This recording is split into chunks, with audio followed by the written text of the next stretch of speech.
আর গান শোনার মানুষের কিছু রুচি থাকে, কিছু গান ছিল না শুনলে তাও কিছুটা ভালো লাগে, তাই না?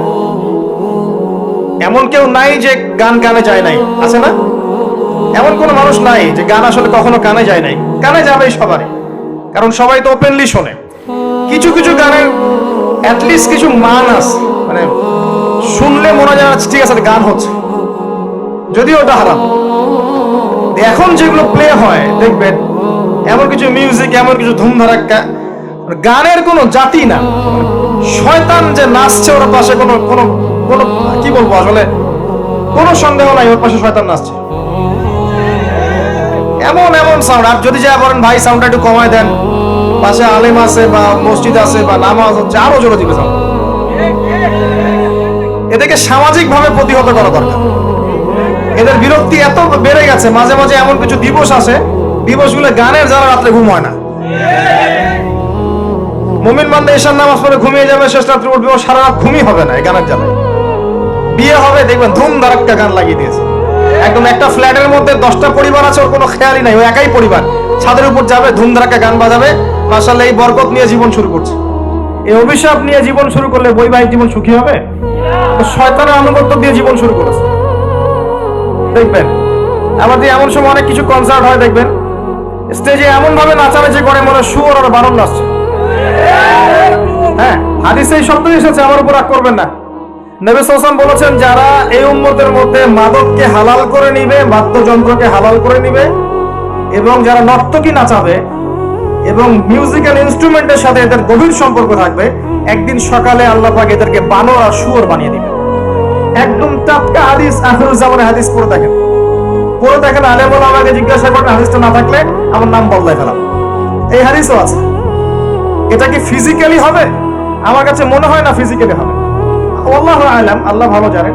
আমার কাছে মনে হয় না যে ফিজিক্যালি হয়তো বা হবে না, ইন্টারনালি তারা বানর আর শুয়োরের মতো হয়ে গেছে। আমার কাছে তাই মনে হয়, ভিতর থেকে স্বভাবগত ভাবে দেখবেন বানর আর শুয়োরের মতো হচ্ছে।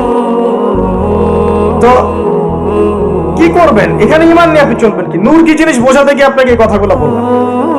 আপনি 10টা দিন ইতিকাফ করে তারপরে এই পরিবেশে যান, আপনি আল্লাহর নূর নিজেই বুঝতে পারবেন আল্লাহর নূর কি জিনিস, আধ্যাত্মিকত্ব কি জিনিস। আপনার কাছে এগুলো ভালো লাগবে না, আপনার মন, আপনার কান শুনতে চাইবে না, আপনার চোখ দেখতে চাইবে না। আর এগুলোতে থাকতে থাকতে থাকতে থাকতে যদি এগুলোকে স্বাভাবিক মনে হয়, তাহলে বুঝবেন আপনার কলবে নূরের ছিটা ফোটাও নেই, কলব আগেই মনে শেষ হয়ে গেছে। এখন আমাদের কলব এই অবস্থায় আছে। আমাদের চারপাশে এগুলো দেখছি না, গান বাজনা, বাদ্যযন্ত্র, মাদক, বেহায়াপনা, অশ্লীলতা, বেপরদামি, পর্নোগ্রাফি, ব্লু ফিল্ম, সব তো দেখছি নিত্যদিন, প্রতিদিন দেখছি। এগুলো দেখে যেহেতু আমাদের মনের মধ্যে কোনো রিয়াকশন আসে না, বুঝতে হবে মন কিন্তু নাই, dead. We are living with a dead heart. আমরা একটা মৃত হৃদয় নিয়ে ঘুরছি আর কি, আর কিছু না। এখন এই হৃদয়ে ঝাঁকি দিবে কিভাবে? এই অবস্থায় মৌত আসলে কি হবে? মৌতের কষ্ট খুব বেশি হবে।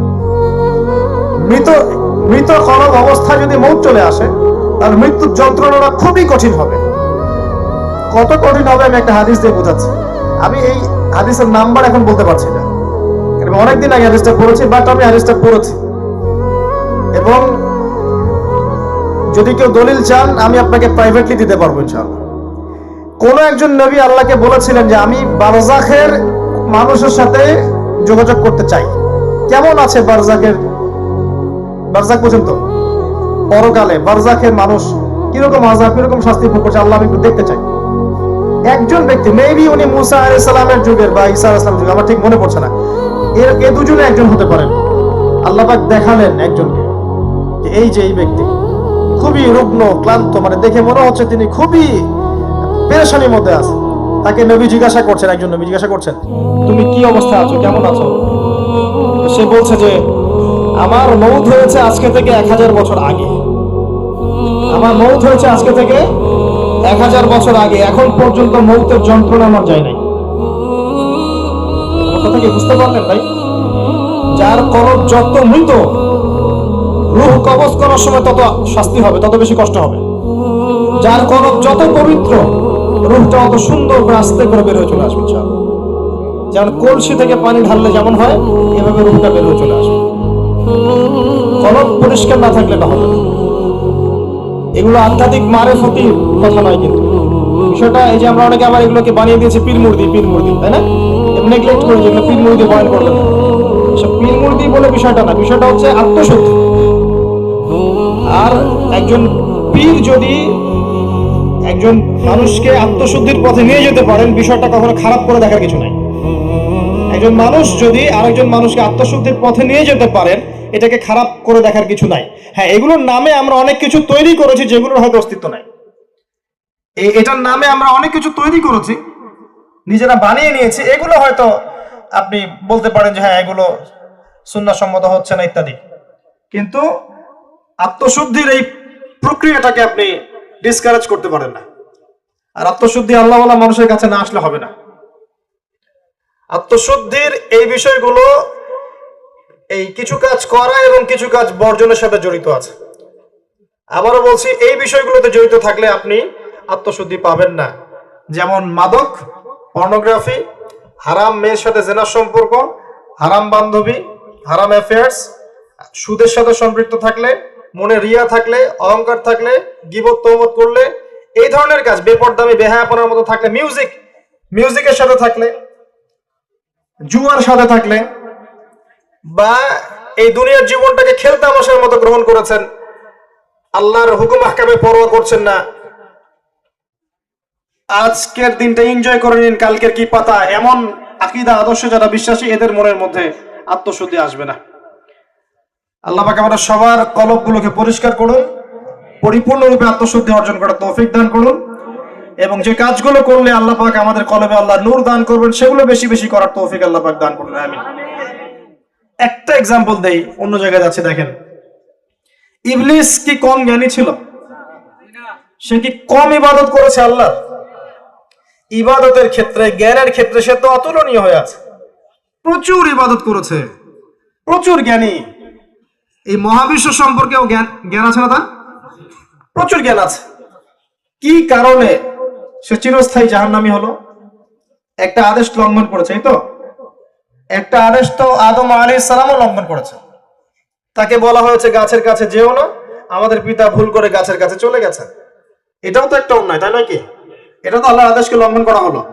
এটা আদম আলাইহিস সালাম তওবা করে ফিরে এসেছেন, বলেছেন রব্বানা যালামনা আনফুসানা ওয়া ইল্লাম তাগফির লানা ওয়া তারহামনা লানাকুনান্না মিনাল খাসিরিন। এটা আদম সন্তানের স্বভাব, ভুল করবে, তওবা করে ফিরে আসবে। কিন্তু ইবলিস সে তওবা করে ফিরে আসেনি, বরং আবা ওয়াস্তাকবারা, সে অবাধ্য হয়েছে, অহংকার করেছে। খালাকতানি মিন নার ওয়া খালাকতাহু মিন তিন। এই যে অন্যকে ছোট করা, তুচ্ছ করা, আল্লাহর আদেশকে অস্বীকার করা, অহংকার করা, এই অহংকারের কারণে তার সমস্ত ইলম এবং আমল সব ধ্বংস হয়ে গেছে। তো এখন যদি আমরা অনেক ইলম আমল করি, মনে অহংকার থাকে, আত্মশুদ্ধি অর্জন হবে? আত্মশুদ্ধি সবচেয়ে ইম্পর্টেন্ট জিনিস। আমি একটা বই সাজেস্ট করছি, বইটা আমি পড়ছি, কিন্তু আমার পড়ার পরে আমার আসলে পিপাসা মেটেনি এখনো।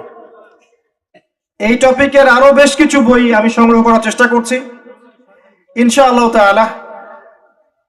আগামীতে আমি এই টপিকে, শুধু এই টপিকেই আলাদা স্বতন্ত্র একটা লেকচার দিব ইনশাআল্লাহ তাআলা। আল্লামা তাকি উসমানী হাফিজাহুল্লাহ, তার একটা বই আছে আত্মশুদ্ধি ও তাসাউফ, বইটা পড়েন। বইটা পড়লে আপনার কাছে মনে হবে যে বইটা আপনার জন্য লেখা হয়েছে। বইটা পড়ছিলাম আর মনে হচ্ছিল যে বইটা আমার জন্যই লেখা হয়েছে। মনে হয় বইটার প্রতিটা ওয়ার্ড আমাকেই বলা হচ্ছে।